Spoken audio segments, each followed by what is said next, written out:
Bonjour à tous. En hypnose, nous allons souvent parler de ressources intérieures.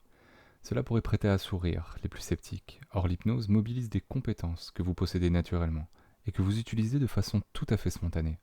Sans même vous en rendre compte, votre esprit utilise des phénomènes hypnotiques à longueur de journée. Pour cette démonstration, je vais m'attarder sur deux phénomènes hypnotiques en particulier, que vous utilisez sans le savoir au quotidien. L'hallucination négative et l'hallucination positive.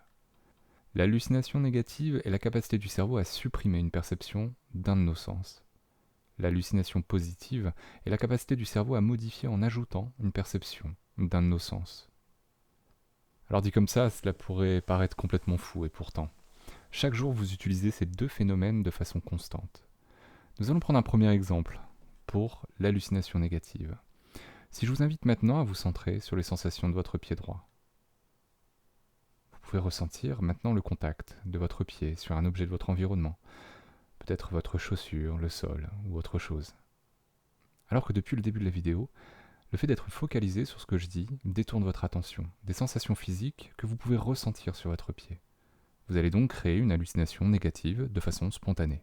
Maintenant, si je vous demande de supprimer les sensations que vous ressentez sur votre pied, vous pouvez essayer de le faire maintenant. Eh bien, cela devient beaucoup plus difficile à reproduire par vous-même, car vous le faites de manière inconsciente habituellement.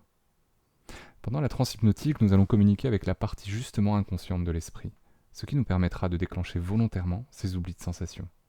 C'est d'ailleurs cette compétence naturelle que nous allons utiliser pour créer des anesthésies, et notamment pendant les opérations au bloc opératoire. Pour notre deuxième exemple, nous allons prendre l'hallucination positive, qui est le fait de créer une nouvelle perception sensorielle. Et celle-là, vous l'utilisez également tout le temps. En optique, l'œil perçoit le monde de façon inversée. En effet, lorsque vous observez votre environnement, à cause de la forme biconvexe, le cristallin forme une image inversée sur la rétine.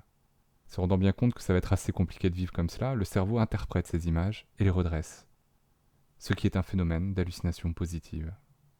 En hypnose, nous allons pouvoir utiliser ces hallucinations positives. Par exemple, dans le cas du sevrage tabagique, nous pouvons associer l'odeur du tabac avec une sensation de dégoût.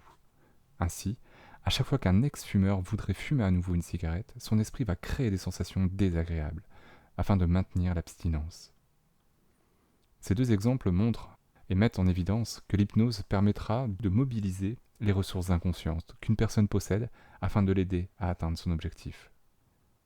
Pour plus d'informations et si vous désirez utiliser l'hypnose pour atteindre votre objectif, vous pouvez retrouver mes coordonnées sur ma page Facebook ainsi que mon site internet www.mede-hypnose-dunkerque.fr.